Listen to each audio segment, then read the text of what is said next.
मार्केटमधून मी अशा या ओल्या राजम्याच्या शेंगा घेऊन आलेले. 3-4 दिवस ऑफिसच्या कामात माझे काही लक्ष नाही राहिले आणि त्याला मोड येऊन गेले.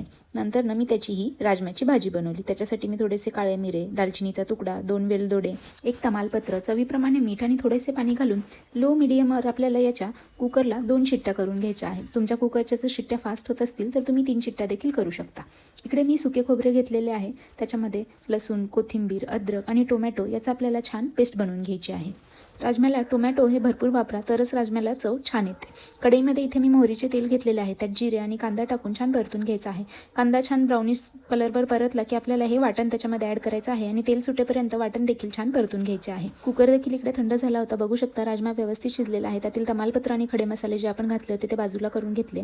राजम्याच्या भाजीमध्ये माझा एक सिक्रेट मसाला आहे, तो म्हणजे छोले मसाला.